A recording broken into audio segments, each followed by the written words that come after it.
성령의 능력으로 강건해지는 속사람, 요걸 이제 마무리하려고 합니다.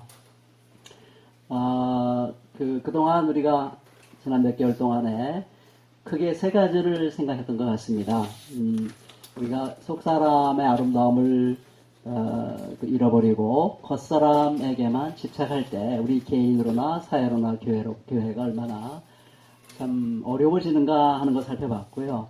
하나님께서는 속사람이 건실한 한 사람을 통해서 이 어두운 시대를 건져내시는 그런 참 놀라운 분이시다. 아브라함을 통해서 한번 우리가 생각을 해봤습니다. 그러면서 하나님이 쓰실 만한, 시대가 아무리 어두워도 쓰실 만한 그 한 사람, 그 한 사람의 속사람의 모습은 어떤 것인가 하는 것을 그동안 쭉 살펴봤습니다. 진실함, 양보, 겸손, 인내와 충성, 이렇게 한 5가지 정도 우리가 한번 생각해 봤습니다. 근데 오늘은 그런 그 하나님이 쓰실 만한 한 사람의 그 속사람의 아름다운 그 모습들이 어떻게 우리 안에서 갖추어지고 더 풍성해지고 더 자라갈 수 있는가 하는 것을 오늘 이제 마지막으로 말씀을 나눠보려고 합니다. 그것은 오늘 저 제목처럼 성령의 능력으로 강건해진 속사람, 여기에 다 답이 나와 있습니다. 사실 그동안 제가 속사람을 얘기하면서 성령을 얘기하지 않은 것은 아닙니다. 그렇지만 제가 집중적으로 성령에 초점을 맞춰서 얘기하진 않았죠. 오늘은 이제 성령의 능력으로 여기에 초점을 맞춰서 한번 생각해 보려고 합니다.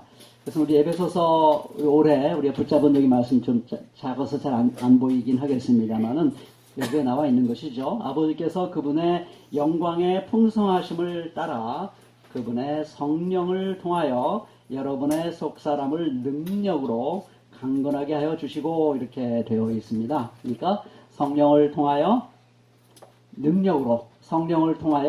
능력으로 우리의 속사람을 강건하게 해주십시오. 바울이 이렇게 기도를 하고 있습니다. 그래서 바울은 우리들 성도들의 그 속사람이 어떻게 강건해질 수 있는가? 그것은 성령을 통해서 강건해지는데 어떻게 성령을 통해서 강건해지는가? 그 성령은 우리 안에 계셔서 우리에게 능력을 베풀어 주시기 때문에 그 성령을 통해서 우리에게 주어지는 그 능력에 힘입어서 그 능력으로 우리가 속사람이 강건해질 수 있다, 이런 얘기를 해주고 있는 것입니다. 참 이것은 우리들에게 얼마나 큰 위로가 되는지 모르겠습니다. 만일 우리의 속사람을 우리 힘으로, 우리 노력으로, 우리의 결심으로 우리 속사람을 강건하게 만들어 가기로 한다면 너무 힘들어요. 그렇지 않습니까? 여러분들 사실 우리들의 존재가 얼마나 연약한지 모릅니다. 어제까지만 해도 성령 충만하고 어제까지만 해도 뭐 그럴듯했다가 오늘 아침에 완전히 무너졌습니다. 아내 한 말에, 남편의 한마디에, 자식의 한마디에 그냥 와르르 무너질 때가 있는 것이 연약한 우리들의 모습입니다. 그래서 우리들 안에 있는 그 소재를 활용해서 그것만으로 우리의 속사람을 강건하게 한다는 건 너무 힘들고요. 우리는 좌절과 절망과 낙심과 죄책에 빠질 수밖에 없습니다. 근데 다행히 정말 감사한 것은 아니 그게 아니고 내가 성령을 통해서 능력을 부어줄 테니까 그 능력을 힘입어서 거기에 기대어서 너희들의 속사람을 강건하게 하는 것이야 라고 우리에게 말씀해 주시니까 우리의 짐을 덜어주는 너무 소중한 위로와 또 격려와 희망의 말씀이 아닐 수가 없습니다. 근데 그렇다고 해서 그냥 우리가 가만히 있어도 그냥 성령의 능력이 자동적으로 너희들 그냥 가만히 있어, 내가 다 알아서 할게, 이건 또 아닙니다. 그러면 또 너무 재미가 없어요. 사실 그럼 재미가 없고 우리 신앙이 성장해 갈 때 그 어떤 감격과 어떤 그 즐거움이, 생동감이 거기에 또 없습니다. 그래서 성령께서 적절하게 우리 편에서의 자세의 변화를 우리에게 요청하시고 있는 것입니다. 그러면서 오늘 이 본문, 오늘 읽어드린 사도행전 본문은 참 의미가 깊다고 저는 생각을 합니다. 이 본문을 보면서 저는 2가지를 깨닫게 되는데요. 하나는 우리 하나님의 백성들이, 그리스도의 제자들이 성령의 능력을 던진다는 것이 얼마나 중요한가 하는 것을 아주 드라마틱하게, 극적으로 우리에게 보여주고 있고요. 그리고 그 초대교회의 사도들과 성도들이 어떻게 그 성령의 능력을 덧입게 되었는가 하는 그 과정을 아주 멋지게 우리에게 보여주고 있습니다.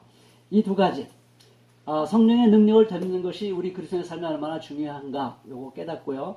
그리고 그런 소중한 성령의 능력을 우리가 어떤 과정을 통해서 덧입게 되는가, 이 2가지를 우리가 확실하게 깨달을 수 있다면, 이 2가지를 정말 우리 마음속에 새길 수 있다면 우리도 2000년 전에 그 초대교회의 사도들과 성도들뿐만 아니라 21세기를 살아가는, 이 어두운 시대를 살아가는, 이 힘겨운 시대를 살아가는 우리들도 바로 그런 성령의 능력을 힘입어서 속사람이 강건해지고 속사람이 강건해져서 하나님이 쓸만한 사람으로 우리가 자라갈 수 있다 하는 그런 생각을 해보게 됩니다. 이 두 가지를 좀 마음 깊이 생각해 봤으면 좋겠습니다. 첫째, 성령의 능력의 소중함을 오늘 본문이 우리에게 가르쳐주고 있습니다. 우리 그걸 알려면 이 앞에 얘기를 간단하게 여러분들이 그림을 그려볼 필요가 있습니다. 사도행전 1장 1절부터 여기 그 4장 23절에 이르기까지의 그 배경을 간단하게만 말씀을 드리면은, 부활하신 예수님이 제자들과 함께 40일 동안 여러 번 나타나셔서 그들과 교제하시고 하는 나라의 가르쳐 주셨어요. 그들에게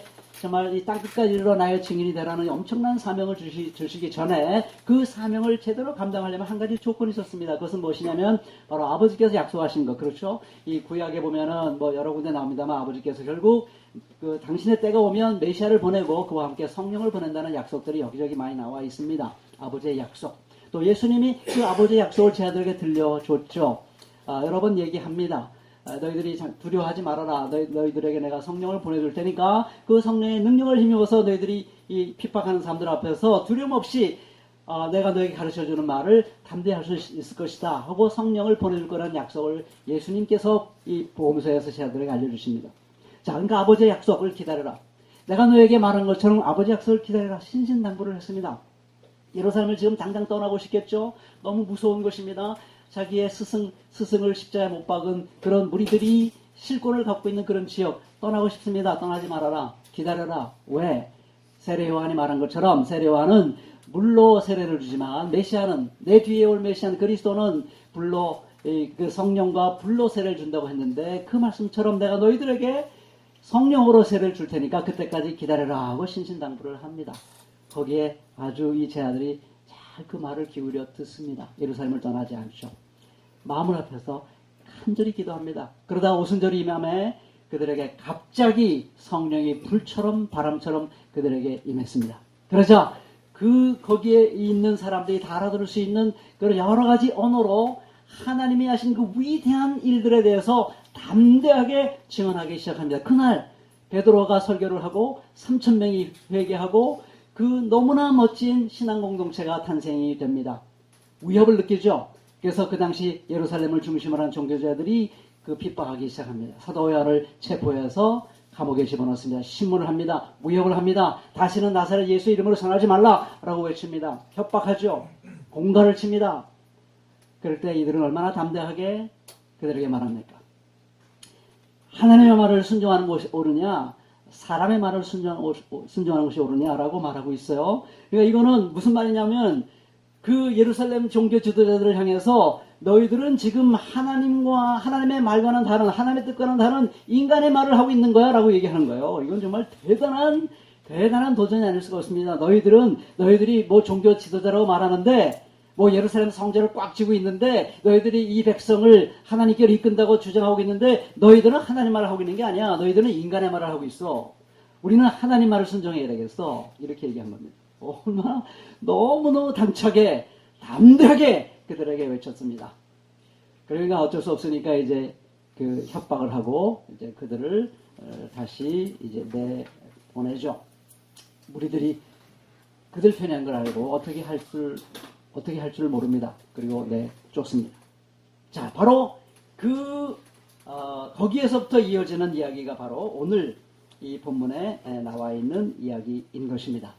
그런 협박을 받고, 그런 위협을 받고, 금지 명령을 듣고, 그리고 이제 돌아온 것입니다. 그리고 돌아와서 그 동료 그리스도들과 함께 그 사정을 얘기한 다음에 간절히 기도를 했더니, 그 기도를 마치니까 그들이 있었던 그 곳이 진동을 하면서 성령이 그들에게 충만히 임하였습니다. 그들이 성령의 능력을 덧입었죠.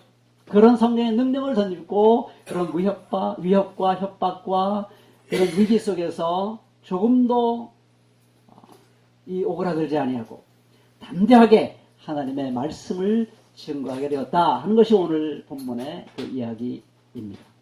자, 이런 얘기를 통해서 우리가 느끼는 것은 정말 이 하나님의 사람들에게, 그리스도의 제자들에게 성령으로 충만해지는 것이 얼마나 중요한가 하는 것을 우리가 깨닫게 됩니다. 우리가 이 점을 좀 깊이 생각해 볼 필요가 있겠습니다. 여러분, 과연 오늘 우리 새마음교회는 우리가 주님의 길을 걸어가면서 성령의 능력을 덧입기를 얼마나 소중히 열망하고 있는지 저 자신에게, 우리들 자신에게 물어볼 필요가 있습니다. 우리는 정말 성령의 능력을 덧입는 것이 정말 중요하다고 생각하는가? 여러분, 이렇게 한번 생각해 보십시오. 우리 교회도 의사님들이 몇 분 계십니다만은 의사들이 자격증이 없이 의사가 된다고 쳐봅시다. 전문의 혹은 가정의 혹은 치과 의사로서 자격증이 아직 없는데 환자를 진료하고 처방을 하고 그리고 시술을 하고 수술을 한다고 칩시다. 그 얼마나 위험하고 얼마나 무서운 일입니까? 얼마나 많은 사람들이 다칠 수 있겠습니까? 자, 예수님께서 바로 그렇게 우리에게 가르쳐 주시는 것입니다. 너희들이 하나님 나라의 그 아름다운 일들, 예수 그리스도의 사랑과 자비와 권능과 정의와 평화와 생명과 구원의 역사와 이 하나님이 하신 그 위대한 일들, 아름다운 일들을 이 세상에 증거하는 땅끝까지 나아가 의를 증거하려면 너희들에게 반드시 필요한 것이 있는데 그것은 바로 성령으로 충만해지는 것이다. 이거 성령으로 충만함을 받기 전에는 절대로 사명을 감당할 생각에서는 안 된다라고 우리에게 말씀해 주신 것입니다. 여러분, 의사가 전문의, 가정의 자격증을 받기 전에는 절대로 시술을 하지 않으려고 하는 것과 똑같은 것입니다. 근데 우리는 얼마나, 우리 그리스도인들은 얼마나 그와 같이 성령의 능력을 덧입는 것이 중요한가 하는 것을 우리가 얼마나 마음 깊이 절절히 깨닫고 있느냐 하는 것이죠. 저는 이것이 오늘 우리에게 주시는 참 좋은 도전의 말씀이라고 생각합니다. 한번 곰곰이 생각해 봐서 왜 우리가 성령의 능력을 덧입는 것에 대해서 그렇게 간절하지 않을까? 그걸 왜 소중히 여기지 않을까? 저는 솔직히 저 자신을 돌아볼 때 우리 한국교회나 또 새마음교회를 바라볼 때 저의 판단은 좀 그렇습니다. 성경이 예수님이 원하시는 만큼 그렇게 간절히 원하는 것 같지는 않아요. 여러분들 생각 어떨지 모르겠습니다만은 저는 그렇게 생각을 하고 있습니다. 왜 그럴까? 이유를 가만히 생각해 보니까 한 두 가지 정도 이유가 있는 것 같습니다. 하나는 우리는 과학의 시대를 살아가고 있습니다. 그리고 자율의 시대를 살아갑니다. 모든 다양한 과학을 통해서 인간 스스로 이성적으로 생각하고 그리고 경험적으로 판단하고 그리고 자율적으로 위, 하늘, 초월 이거 의존하지 않고 내 스스로에게 있는 어떤 힘과 자원을 통해서 스스로 결정하고 스스로 선택하고 스스로 행동하는 것에 이제 익숙해져 있습니다. 그게 말하자면 우리들의 디폴트라고 말하나요? 그냥 가만 놔두면 그냥 우리는 그렇게 행동하게 돼 있습니다. 저는 그것이 중요한 이유라고 생각해요. 근데 가만히 생각합시다. 여러분, 오늘도 우리 기계가 고장 날 때 우리가 얼마나 힘든가를 느꼈습니다만은 여러분, 기계라는 것, 과학이라는 것, 인간의 자율성이라는 것 굉장히 위대하고 굉장히 좋은 것입니다. 그렇지만 그것은 정말 한계가 많이 있다는 사실을 우리는 놓쳐서는 안 되겠습니다. 특별히 우리의 속사람과 관련해서는 별 효과가 없습니다. 여러분, 우리 현대사회 정말로 인간이 자유로운 존재가 되고 어떤 전통 종교로부터 해방되고 여러분, 인간의 자율과 자유를 존중하는 그 현대사회, 과학 문명이 발전한 현대사회, 우리 속사람이 어떻습니까? 여러분 세계대전, 1차, 2차 세계대전, 그것 때문에 인간에 대한 어떤 낭만적인 생각들이 꺾였습니다. 그렇죠? 그게 꺾였어요. 여러분, 이 속사람을 강화시키는 데는 이 자연과학이나 그리고 인간의 자율성은 무력합니다. 이거는 우리가 겸손해야 됩니다. 그 무엇으로도 우리 속사람의 가장 깊은 것을 내 스스로의 역량으로 강화시킬 재간이 없습니다. 그래서 어디선가 우리가 도움을 받아야 됩니다. 그래서 우리는 항상 주님 앞에서 하나님 앞에서 겸손해졌으면 좋겠습니다. 이 속사람을 아름답게 펼쳐가는 데는 성령의 능력이 저에게 너무나 절실하게 필요합니다. 오늘 이 시간에도 내가 주님께로 나아가면 바로 그런 성령의 능력을 주님으로부터 받고 싶기 원하기 때문입니다. 하는 이런 절실한 마음이 우리에게 늘 있었으면 참 좋겠습니다. 그리고 두 번째로는 소위 성령의 능력을 덧입었다고 하는 분들이 여러 가지로 병폐를 나타날 때가 참 많았습니다.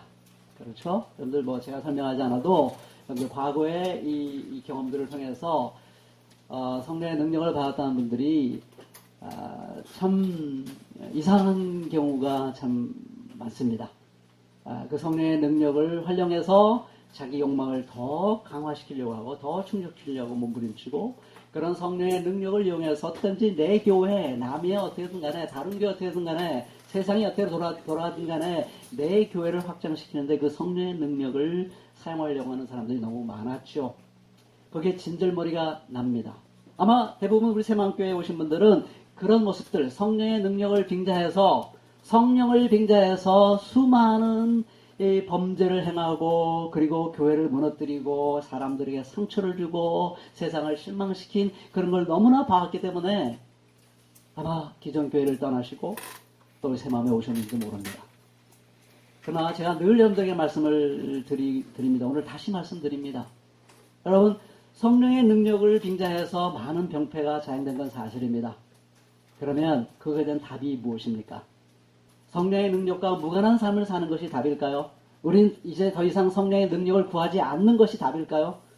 저는 그렇지 않다고 생각을 합니다.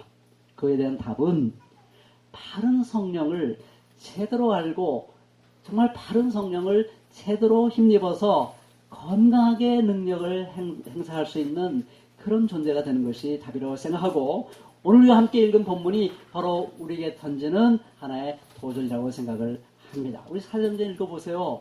그 성령의 불처럼 바람처럼 임하고 그 불처럼 바람처럼 임한 성령의 능력을 던지는 사람들이 얼마나 멋지고 아름답습니까? 너무 아름답잖아요. 자기 재산을 자기 것으로 주장하는 사람이 없어요. 단 한 사람도 없었어요.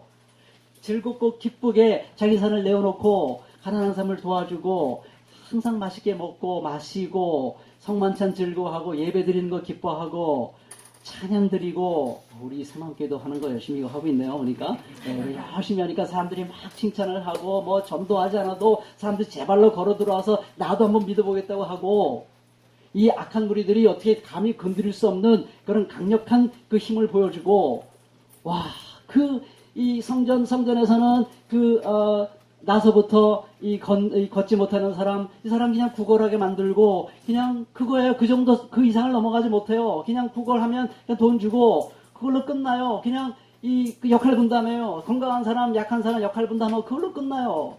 그 이상에 뭘 할 수가 없어요. 근데 성령 충만 받으니까 그걸 그렇게 가만 놔둘 수가 없어요. 그 사람은 그냥 성전에서 그냥 구걸하고 돈 받아먹고 비참하게 사는 모습을 놔둘 수가 없는 거예요. 나사렛 예수 이름을 믿는 사람, 성령의 능력을 믿는 사람을 그대로 놔둘 수가 없는 거죠. 내게 은과 금은 없지만 나사렛 예수를 명하노니 일어나 걸어가라 하고서 잡아서 이렇게 세웁니다. 자기와 동등한 존재로 기어이 세우고자 하는 그 생명에 대한, 인간에 대한 그 존엄성에 대한 뜨거운 마음, 이것은 다 성령에서 나오는 것입니다. 성령의 능력을 던진다는 것은 너무나 아름답고 너무나 멋있는 것이고 너무나 감동적인 것입니다. 오늘 나중에 말씀하겠습니다만은, 성령의 능력을 던지는 사람은 주님을 위해서 주님과 함께 고난을 당하는 것이 내 인생에서 최고의 정점이다. 그것이 내 인생에서 가장 아름다운 것이다. 바로 그런 삶에 나도 부름을 받을 수 있다면 나는 정말 행복한 사람이다. 이게 성령 받은 사람의 특징입니다. 성령의 능력을 던진다는 것은 너무나 위대하고 너무나 아름답고 너무나 감동적이고 우리가 흠모할 만한 것입니다. 그래서 우리 다시 한번 우리 마음을 다졌으면 좋겠습니다. 그래, 우리는 이 어두운 시대를 헤쳐가기 위해서라도 정말 성령의 능력이 얼마나 소중한가를 우리 마음속에 새겨야 되겠다. 이런 마음가짐을 새롭게 할 수 있는 저와 여러분들이 꼭 될 수 있기를 진심으로 축원합니다. 두 번째로 제가 드리고 싶은 말씀은, 그럼 어떻게 그렇게 성령의 능력을 충만하게 던져줄 수 있을까? 오늘 본문을 보면서 제가 참 놀란 거는요, 기도하잖아요. 간절히 기도하는데요. 글쎄요, 이건 뭐 성경의 기록이기 때문에 제가 좀 과도하게 해석하는 것일 수 있겠습니다만, 그래서 저희가 참 흥미롭게 다가온 건 뭐냐면, 새롭게 발견한 건 뭐냐면, 그 기도를 다 마침에 그들이 거한 것이 진동하고 성령이 그들에게 충만히 임했다 했는데, 그 기도 내용 중에 하나님 우리에게 성령을 충만케 해주세요라고 기도는 안 했어요. 성령 충만하게 해달라고 무슨 기도를 한 게 아니에요. 우리는 보통 성령 충만이라는 것을 기계적으로 생각할 때가 많아요. 성령 충만을 막 간구하면 어떤 그런 어떤 테크닉, 어떤 뭐라고 표현할까, 형식, 그런 게 있으면, 그런 거 딱 맞으면 성령 충만. 우리는 성령 충만을 기계적으로 생각할 때가 참 많습니다. 근데 사실 그렇지 않죠. 오늘 이 본문에 보면은 하나님께서 어떤 사람들에게 성령의 충만함을 내려주시는가, 그런 어떤 기계적인 어떤 기도나 간구 이런 거로 되는 게 아닙니다. 그것은 그 사람들의 존재의 변화입니다. 성령을 받을 만한 그 마음가짐, 성령을 받을 만한 존재의 변화, 그것이 결국은 성령을 충만하게 받게 하는 길입니다. 오늘 본문을 보시면 그걸 너무나 잘 알 수 있습니다. 너무 많기 때문에 제가 길게 설명할 수 없겠습니다만, 대강 제가 보니까 한 5가지 정도가 되더라고요. 이들이 협박을 받고 왔어요. 사도와 베드로와 요한이. 그랬더니 그걸 그대로 동료라고 표현됐습니다. 동료. 이거 참 너무 멋진 말이에요. 이게 너무 멋진 사도행전의 누가의 신학입니다. 사도들과 일반 성도들이 무슨 거기 계급이 있었던 것이 아니에요. 사도들과 이 일반 그리스도인들은 동료였어요. 신앙적인 친구였습니다. 동료의식이 강했어요. 그러니까 영주의적 사고가 없었습니다. 이 문제는 여러분들은 그냥 나만 따라오세요. 내가 모든 걸 다 짊어지고 내가 다 감당할 테니까 여러분들 나만 따라오세요. 이러지 않았어요. 우리가 이런 위기 속에 있습니다. 이런 협박을 받고 있습니다. 그러니 우리가 함께 이 일을 헤쳐나가야 된다고 낱낱이 그들에게 다 보고를 합니다. 그것이 저는 굉장히 중요한, 그 무리들 전체가 성령 충만 받을 수 있는 그런 첫걸음이라고 저는 생각을 합니다. 여러분, 성령 충만은 이 교회 전체가 다 함께 받아야 되는 것입니다. 여러분, 바울도 얘기했죠. 성령 충만함을 받으세요라고 말합니다. 술에 취하지 말고 성령 충만을 받으세요. 에베소 5장 18절 너무나 중요한 말씀인데, 그 충만을 받으세요란 말이 우리 한글로는 잘 표현 안 됐습니다만은 그게 복수입니다. 복수. 여러분들 모두가 다, 에베소 교회 성도들 모두가 다 성령 충만 받으라고 했습니다. 여러분, 한 교회 어느 한 사람만 성령 충만하고 나머지는 성령 충만하지 않으면 거기에 힘이 없습니다.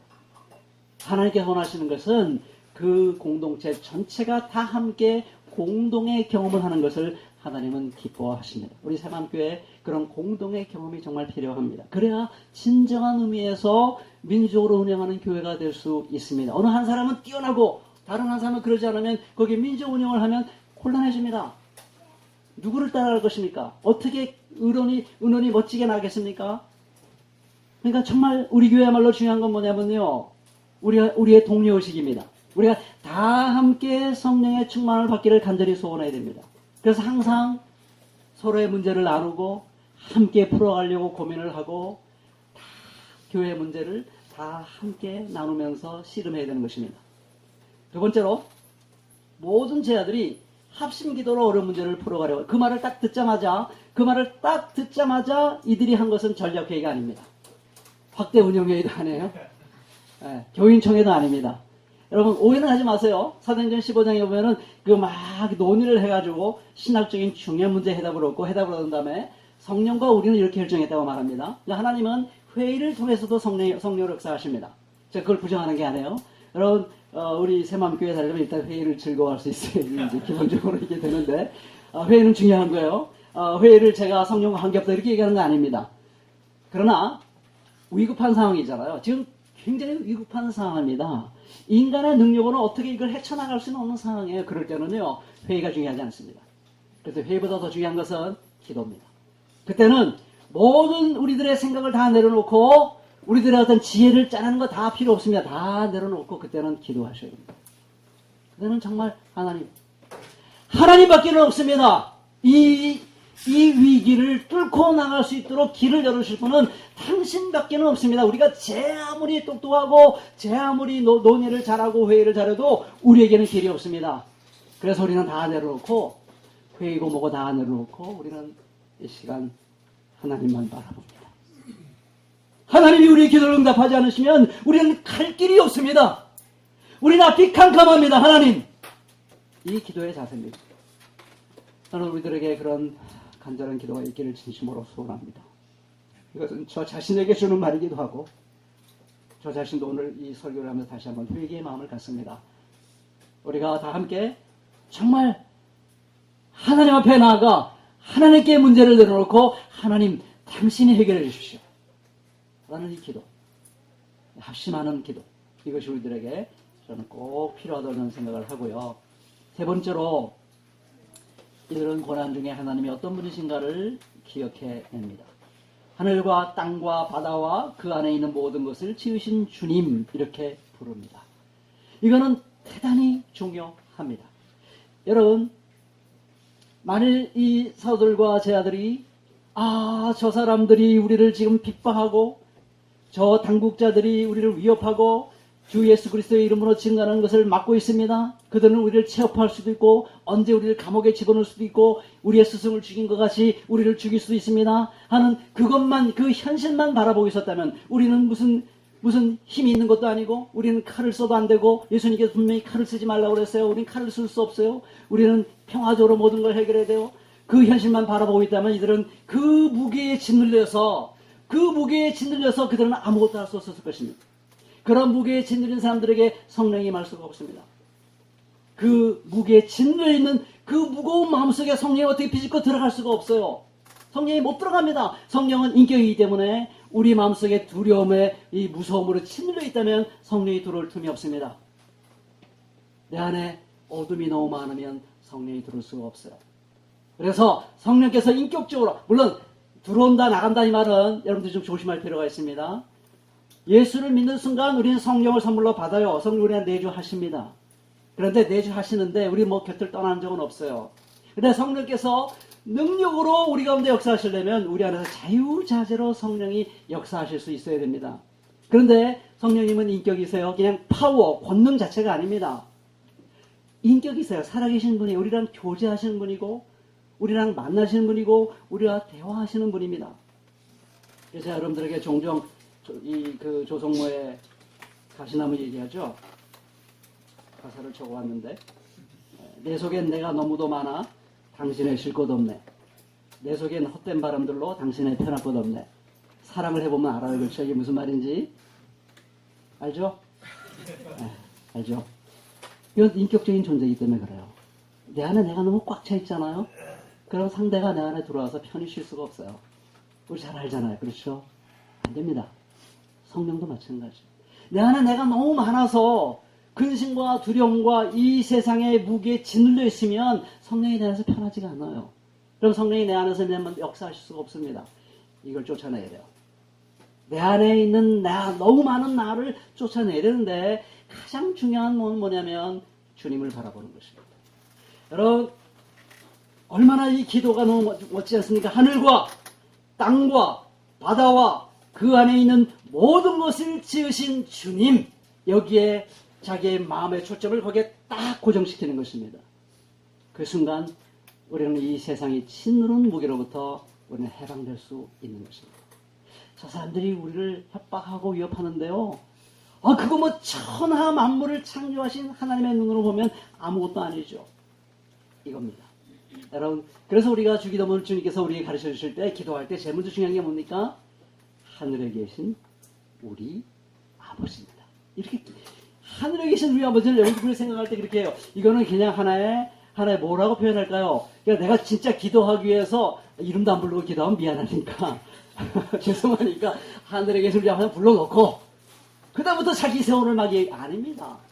이 하늘에 계신 우리 아버지는 이 기도의 핵심입니다. 핵심. 하늘에 계신 우리 아버지를 제대로 못 부르면요, 그 다음에 기도가 나오지 않습니다. 어떻게 우리가 아버지 이름이 거룩히 여김을 받으시며 나라의 임하시며 뜻이 하늘에서 이룬 것 땅에 이루어지를 먼저 기도할 수 있습니까? 안 됩니다. 우리의 디폴트는 내 욕망이에요. 어떻게 그렇게 기도가 될까요? 하늘에 계신 우리 아버지를 제대로 불러야 됩니다. 여러분, 기도 너무 많이 하려고 하지 마시고요, 그냥 하늘에 계신 우리 아버지를 묵상하세요. 그분이 얼마나 좋은 분인지, 하늘에 계시다는 게 얼마나 우리에게 위로가 됩니까? 이 세상에 아무리 강한 힘도 이 땅에 있어요. 그러나 하나님은 하늘에 계세요. 하나님은 이 세상의 역사를 근본적으로 주관할 수 있는 분이십니다. 물론 그 주관하는 방식이 우리가 생각하는 방식과 다르기 때문에 때 우리가 낙심이 되긴 합니다만, 그러나 그럼에도 불구하고 하나님은 땅과 하늘을 지으신 분이세요. 천하 만물을 지으신 분이에요. 그 하나님을 깊이 묵상하고 그 하나님의 내 마음속에 깊은 곳에 들어올 때까지 기다리세요. 저도 기다립니다. 제가 하기 때문에 여러분들에게 부탁을 드립니다. 그 기다림의 시간이 때로는 지루할 수 있어요. 그 기다림의 시간이 때로는 잡념이 생길 수 있어요. 그러나 참으세요. 그리고 간구하세요. 하나님, 하늘에 계신 우리 아버지가 내 마음속에 먼저 들어오지 않으면, 그것이 내 안에 새로워지지 않으면 나는 기도를 단 한마디도 할 수 없습니다. 제대로 된 기도를 주님 앞에 드릴 수가 도무지 없습니다. 그러니까 하나님, 나 그냥 여기 주저앉아 있습니다. 기도 못하겠어요. 그러니까 빛을 비춰주시든지 말씀을 해주시든지 내 마음을 뜨겁게 주님께서 어떻게 빛이 드신지 당신 마음대로 하시고 일단 내 마음속에 들어와 주세요. 내 마음에 가득 차게 해주세요. 이렇게 우리는 기도해야 됩니다. 그것이 우리가 성령의 능력으로 덧입는 길입니다. 네 번째로, 고난과 역경을 하나님의 말씀에 비추어서 해석함으로 그대로 받아들이죠. 시편 2편 1절부터 2절의 말씀을 기억해냅니다. 그래서 지금 이 세상 권력자들이 우리를 막 협박하고 위협하고 있고 예수 그리스도를 이름을 증거하지 말라고 하는데, 이게 당황스러운 일이 전혀 아닌 것이요. 이미 하나님은 다윗을 통해서 시편 2편에서 메시아를 보내면 이 열왕, 이 세상 임금들이 그런 메시아를 향해서 대적하기 위해서 그들이 힘을 합해가지고 일어날 것이다 하는 것이 다 예언되어 있었어요. 그게 지금 이루어지고 있는 것이에요. 여러분, 그 하나님의 말씀을 통해서 내 앞에 펼쳐지는 다양한 어려운 일들을 해석할 수 있다면 우리 마음이 얼마나 든든해지겠습니까? 해석이 안 되면 우리 너무너무 힘들어요. 내가 왜 이런 고통스러운 현장에 있어야 되지? 내가 왜 이렇게 지치고 힘든 일을 겪어야 되지? 이것이 질문이 풀리지 아니하면 우리 마음이 너무 무거워서, 내 마음이 나로 너무 꽉 차 있어서 성령이 들어올 수가 없어요.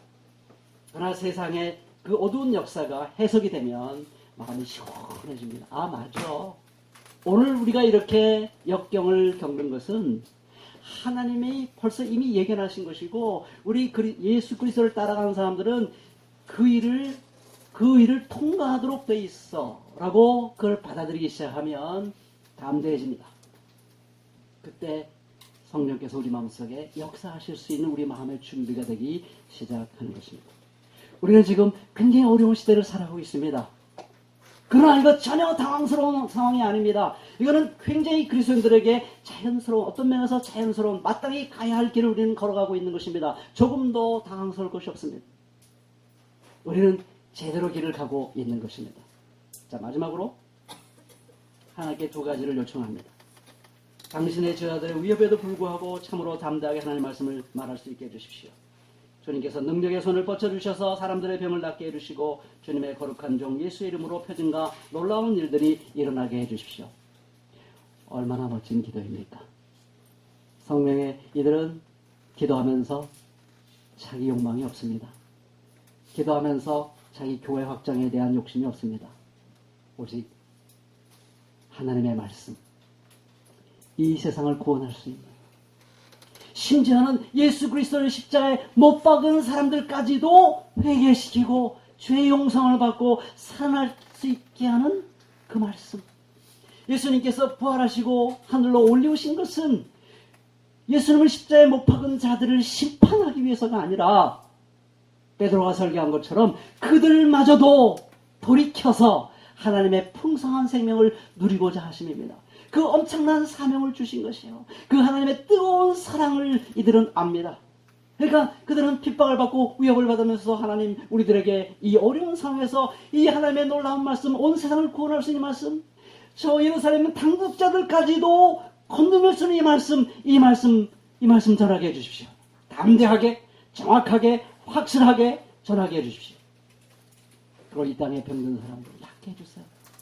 그리고 표징과 여러 가지 기사를 통해서 사람들이 주님의 이름이 얼마나 아름다운지를 알게 해주세요. 요즘 표적과 기사, 이거 많이 빛나는 건 뭐냐면요, 그 표적과 기사를 행하는 사람의 이름이지, 표적과 기사를 행하는 예수 그리스도의 이름에 초점을 맞추지 않습니다.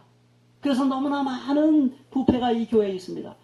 이들에겐 그런 마음이 없어요. 표적과 기사를 달라고 한 것은 그 당시에 그들이 예수 그리스도의 이름을 정말 붙들도록 하기 위함이었습니다. 여러분, 우리가 이렇게 기도합시다. 이 어려운 시대 좀도 굴복하지 아니하고 하나님 말씀 붙들고 이 말씀대로 살고 이 말씀대로 증언하는 길을 가게 해주세요. 꿋꿋하게. 모든 사람이 다 넘어지고 쓰러진 한이 있어도 제가 남은 한 사람이 되게 해주세요. 길이 안 보인다고 사람들이 뒤돌아갈 때 변절하고 낙심하고 부패할 때 주님, 저는 이 어두운 시대에 길이 되게 해주세요. 이렇게 기도합시다. 그리고 이 땅에 병든 사람들, 아픈 사람들 낫게 해주세요. 그리고 주님의 기적이 나타남으로 말미암아 주님의 이름이 드러나게 해주세요. 이렇게 기도할 수 있다면, 이런 마음의 준비를 우리가 하며 살아갈 수 있다면 성령은 오늘도 우리에게 충만히 임하게 될 줄로 굳게 믿습니다. 성령 충만의 길, 성령의 능력을 던지는 그 길을 우리가 다 함께 걸어가시겠습니다. 기도하시겠습니다.